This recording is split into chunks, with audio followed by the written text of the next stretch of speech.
What's up guys, Intellitech Studios here, and today we'll be doing a full in-depth review on the Iona Fantom Cyclone XT. Now this particular machine is the fourth and what most people would consider the final of the classic Fantom designed uprights. Well, I guess not uprights, but vacuums, because of course there's Lightning.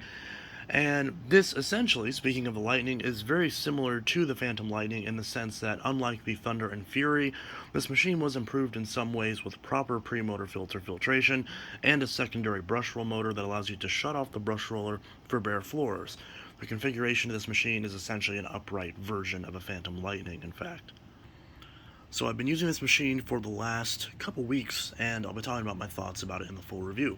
Now it's worth noting I have two Fantom Cyclone XTs at the moment, but they both have their various issues. These machines are a bit more brittle and a bit more fragile than the Thunder and Fury versions, and much like the Lightning, they can have reliability issues. A lot of these will tend to have broken pedal releases, and you'll see that right here on the back. So there's a pedal right here that you push to allow the machine to recline, but the actual spring that holds that up tends to break. Now it is technically just a spring. It is theoretically something that you could fix. If you hold it up, you can see it actually does still lock, but it just easily clips out of the way instead of actually holding in place. It's a very, very short throw mechanism, so it's not something that's very sturdy. This particular Cyclone XT also has a slight issue with the actual clean-out port, so it does whistle sometimes from this. Now I do have another Cyclone XT that's physically in better condition, but the motor on that one sounds very terrible, likely as the bearings on it have dried out from storage. This particular machine is in slightly better condition and is complete with all the attachments. So just that little bit of preface out of the way before we do the full review.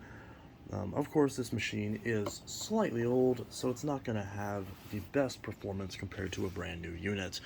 But right off the bat, we'll talk about cleaning performance, because that is the most important aspect of any vacuum cleaner. The Fantom Cyclone XT has a very, very good performance on carpets. What the hell did I just say? The Fantom Cyclone XT cleans very well on carpets. A lot of people have speculated and debated on whether or not it's better than the Thunder. But generally speaking, I think the Thunder does a little bit better than the XT, because the Thunder is a little bit better at getting fine dust out of carpets. The Cyclone XT does great at still getting dirt and sand and grit and all that stuff out, but as far as fine dust, this particular example of the XT does struggle a bit with it, but that very well could be the worn out brush roll. So that is something to note. If you're wondering what the brush roller looks like, it's definitely seen better days. Pretty much all the wood coloring, which normally these brush rolls are painted black, is pretty much worn off. Although the bristles are still in okay shape, they are a little bit worn down, so I do tend to run this machine at a lower height adjustment position. Fantoms a lot of times have problems where their height adjustments are just a bit too high up off the floor, so you have to put it relatively low for it to actually make contact with the carpet properly, so that is something to keep in mind. Speaking of the brush roll and all that stuff, we do have a height adjustment right here, which is a 5-position height adjustment. And one thing that's nice is that even though this ironically does support bare floors, it has the ability to shut off the brush roll. It doesn't actually say bare floor on this, which is kind of strange because it actually does support it. But you can switch this. Now, of course, this machine's in need of a refurbishment, so you can hear like bits of debris like crunching in the dial, which is kind of funny. I haven't exactly refurbished this yet. But yeah, you can just hear that crunchiness, which if you have one of these that hasn't been rebuilt, that's going to be pretty typical. But that's not exactly atypical of any machine of this style that is 20-odd years old. So for those wondering, which if you somehow still have one of these, whenever you look at the top of the machine, we actually have our dual-stage power switch. So we have the main power button, and each side turns it on, the middle turns it off. So the first one puts it in bare floor mode, and I'll demonstrate this real quick. So that turns on the machine with just the suction. Brush roll motor does not engage. And then the next one with the little pile on it, of course, is the carpet switch. So it does the same thing, but also turns on the brush roll motor.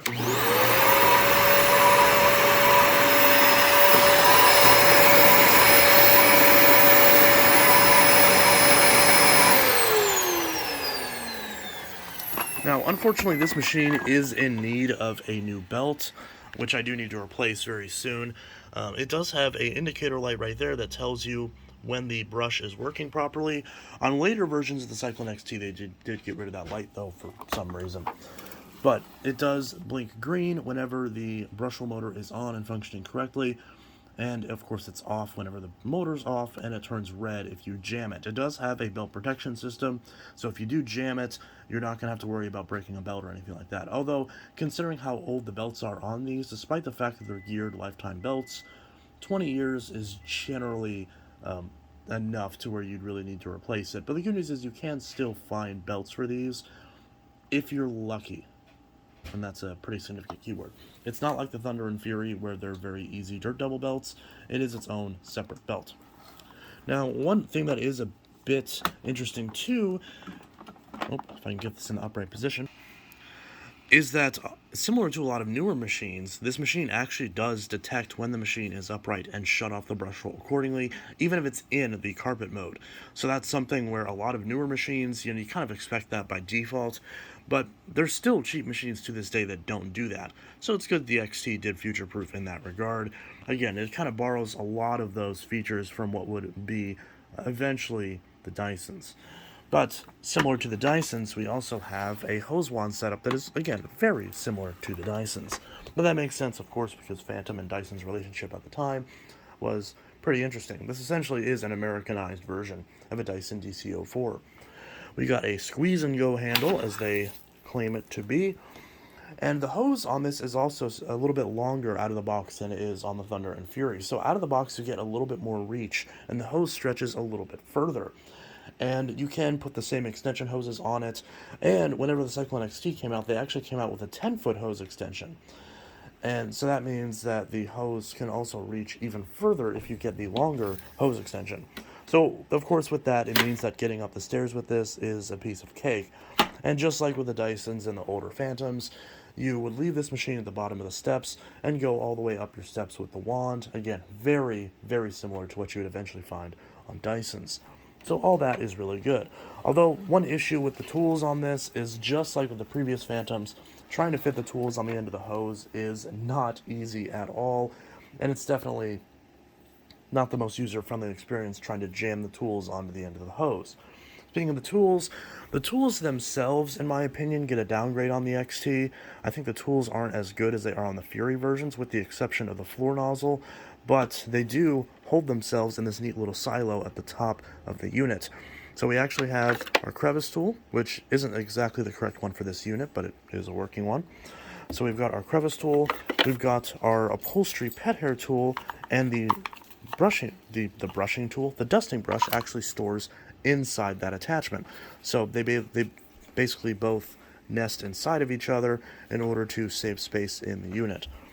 So we've got that, and the dusting brush is, I think, better in some ways than it is on the Fury and the Thunder, but it's not necessarily that much better. I do think the shape is a lot more better. Wow, my grammar. Sorry, it's very early in the morning for me.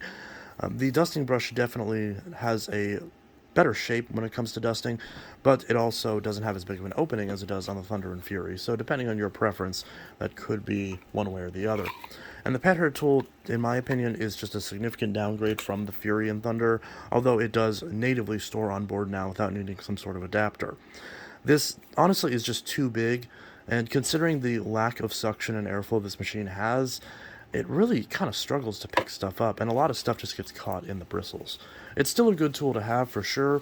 It's definitely good for upholstery, and it does still work, but I feel like it's a little bit less effective than the older tools because the opening is so much bigger and it's losing so much air in the process. This machine still does perfectly fine at cleaning upholstery and stairs, but the pet hair tool does struggle a little bit with that. So sometimes you'd have to go over pet hair maybe 1 or 2 extra times to get it.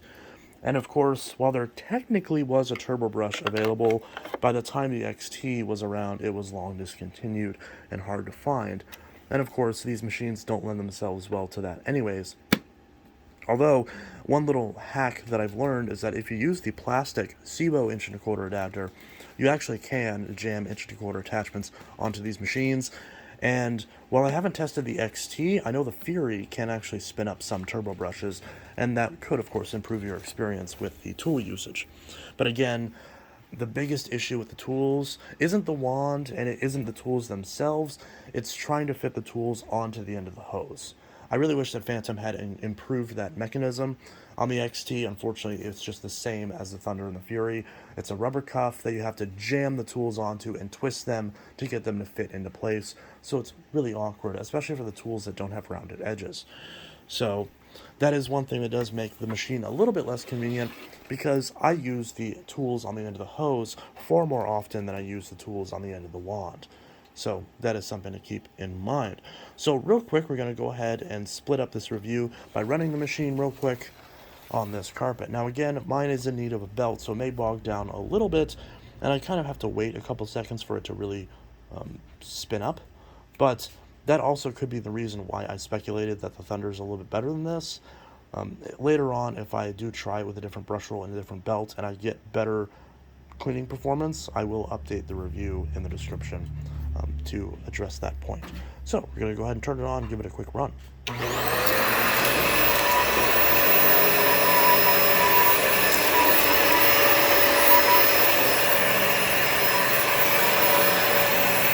to get there.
So one other thing that I forgot to mention about the XT is, despite the fact the XT is definitely a heavier machine than the Fury, and not quite as heavy as the Thunder, even though it looks like an iteration of the Thunder, it is significantly lighter than the Thunder. It's worth noting that despite this being significantly heavier than the Fury, out of every Fantom upright, this one's actually the most evenly balanced. And in terms of in terms of actually pushing and pulling it on both carpets and floors, this is the most Dyson-esque, in the sense that even if the machine itself isn't super lightweight, it's balanced really, really well. So despite the fact that the XT is, in my opinion, the ugliest Fantom upright, it's actually the nicest to use. While I still generally prefer the Fury because of its thinner profile and because of the fact that the HEPA filter is because the HEPA filter design on this does still lend itself to kind of smacking into furniture, which is a bit annoying when you're trying to get around things. That is the main reason why I still choose the Fury. This particular machine, other than the HEPA filter getting in the way of things, is very easy to maneuver. And as much as the giant wheels look really goofy, they actually do tend to lend themselves to better ergonomics and better, not swivelability, because it doesn't have a swivel neck, but better maneuverability. So the XT out of all of the Fantom uprights is definitely the most sought after for a reason, because not only does it have the ability to clean hard floors, and it does pretty okay. There's no squeegee, but since there is a brushable shutoff, it does do okay at picking up some debris. But of course, like a lot of uprights that just have basic brushable shutoffs, it's not going to do great on large debris, so that's where you'll have to pull out the wand. But that's also where the floor tool comes in. So because this machine both has the brushable shutoff and the floor tool, it actually lends itself to be the best Fantom for hard floors, because of the fact that not only does it have the brushable shutoff and do pretty solid on bare floors. I've unironically used this several times to clean my bare floors during the time that I've been testing this, but also the fact that the floor tool is designed in a way where you don't have to flip the wand backwards to use it. It actually has a joint that, well, I guess, is it a joint or is it a neck? Whatever you'd call this. It has a connector that's bent, so that way you can use the wand straight up and down. You don't have to worry about holding it at a funny angle or flipping it around like you often have to do on the Fury to get it to really cooperate. And this floor tool is a better design than it is on the Thunder and the Fury. It's a bit smaller, and the brush sticks out a bit more. And because you're not putting this in a dock on the side of the machine, you're less likely to rip up these rubber wheels. And when you're done, of course, unlike pretty much any other vacuum, the floor tool actually sits on board the machine. One thing I love about Fantoms, the floor tools store on the machine. And on the XT, it's the most elegant out of all of them, even if, in my opinion, some of the other attachments suffer a little bit. I didn't touch on the crevice tool very much, and that's mainly because there's nothing to say. It's just a small crevice tool. It has suction relief holes, which is quite nice, and it's kind of small. I still prefer the one on the Fury and on the Thunder, but the fact that this does have actual air bleed holes does make it a little bit better. If we had a design that was identical to the Thunder and Fury but still had slots cut out for airflow, I think that'd be perfect. Now again, this does sit loose in here, so this isn't the correct crevice tool. I don't have a proper Cyclone XT crevice tool, so just keep that in mind. This isn't technically the right crevice tool, so that part of the attachments review isn't as relevant as the other ones. One other thing that I want to mention about the XT that so many other vacuum YouTubers tend to complain about, well, at least one in particular does, is this individual says that they absolutely hate hose wands precisely because of the reason that it makes it a little bit more awkward to move the machine, and also the fact that, well, you have to remove the entire cable to remove the hose wand. Now, I personally never really had that complaint because I always remove the entire cord when I vacuum anyways. I really don't understand why you wouldn't unless you're doing something really quick, but if you're actually vacuuming your house, you're going to use the entire cord anyways. So I don't know why you wouldn't just remove the whole cord. That being said, if you do want to pull out the hose for something real quick and you're near an outlet so you don't want to have to pull out the entire hose, cord hooks are separate on the machine, which I actually don't like, because I've seen some of my friends get Cyclone XTs where these cord hooks are snapped off, and these are molded into the body. So if these are snapped off, the only way to replace them is to replace the entire main body. Whereas if you break the lower hose clip, I mean, I never see the upper ones break, but theoretically if you did, just replace the wand. And if you replace the lower, and if the lower cord hook breaks, which they often do on the Thunders and Furies, you just replace the hose, all as one unit, and you automatically fix that problem. So if you're the type of person where you don't like to completely remove the cable while you're vacuuming, that is a benefit in favor of the Cyclone XT, because you can remove the wand and use the tools without having to completely remove the cable. Although it is worth noting, for some reason they got rid of the ability to have a cord clip on the Cyclone XT, whereas a cord clip was an option on the Thunder and the Fury. I'm not sure why they did that. They probably could have put a cord clip on the actual body of the machine, but they chose not to. But I suppose, you know, theoretically you could just hold the cord on the upper cord hook, which is what I often do with a lot of Dysons anyways.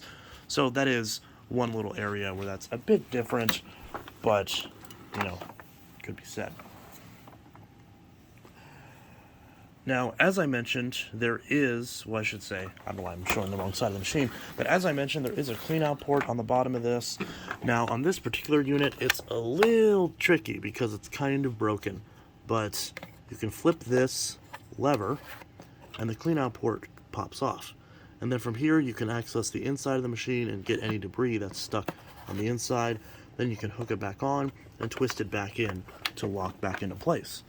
So all that is just fine. So if you get any clogs down here, it's actually very easy to remedy. So another thing I like about Fantoms. And finally, let's talk about the HEPA filter and the bin. Now the HEPA filter, to access this, I don't know, there's a clean filter indicator, but I've never seen these actually trip, so I don't know how effective they really are. Maybe my filters just last longer than I suspect. But the door slides up and off the machine, and the filter pops right out. Now, Fantom themselves recommends that you replace these filters about once a year. Personally, I feel like you can probably get away with replacing them every 2 years, but yeah, there is that. Now, this particular one, for some reason, doesn't have any sort of date code on it. And Cyclone XT filters are definitely much harder to find than the Fury or Thunder filters. For some reason, Fury filters are the ones that you can still find pretty okay. Thunder filters, not so much, and Cyclone XT filters and Lightning filters, even less. I actually found one recently, brand new in box, but it was earmarked for the Fury, which explains why it hadn't sold yet, because the seller had wrote it down as the wrong unit. But I knew what it was, so I went ahead and ordered it. And if you are looking for replacement filters, you're going to want something that looks roughly like this, but there are a few different packages, of course. This is what a new filter is going to look like. At least I think. I haven't actually opened this yet, so I don't know if this is actually a new filter, but we will see. Alright, so finally we'll show you the bin and the Cyclone setup. Now, there's a max line right here, fairly typical. And one thing that's kind of goofy about this machine is there's not really a release latch for the bin. There's just a little tab that you just pull. And some of these can face rubber reversion since this is kind of a rubberized texture, so keep that in mind. Some of these could get sticky after a while. But it just pops in like that, and it pops out like that. And there's a very, very small electrostatic premotor filter right here that pops out. It's not the easiest to remove, but it does pop out, and it theoretically is cleanable, although I don't remember off the top of my head if this is washable or not. I often will just vacuum it off with another machine, as it does sometimes get hair and stuff on it that does tend to escape through the Cyclone. But I noticed the Cyclone on this isn't actually, ironically, despite its name, isn't quite as effective as it is on the Thunder and the Fury, because there actually is hair that's getting onto the premotor filter, which of course means that if there was no premotor filter, that'd be getting into the motor. So not ideal. But as you can see, this thing does pick up a lot of stuff, and it is capable of being a really solid cleaner. This is not from very many vacuumings. So even despite the worn out brush hole on this, it is a Fantom. It cleans really well. And whenever you want to empty this, I'm not going to empty it right now because there's dirt in here, but this whole mechanism just twists. There's an unlock right here and a lock over here. You just grab this and twist it, and it pops off. You can dump out the bin and wipe off the Cyclone. Then just reverse the process and pop it back in. So that is pretty much that. I hope you enjoyed this full in-depth review on the Fantom Cyclone XT, and that's pretty much that. The cats are currently fighting in my windowsill. So anyways, this is Intellitech Studios signing out. Let me know your thoughts on the Cyclone XT in the comments below, and I will see you guys in the next video. I hope you all have a good one. Peace.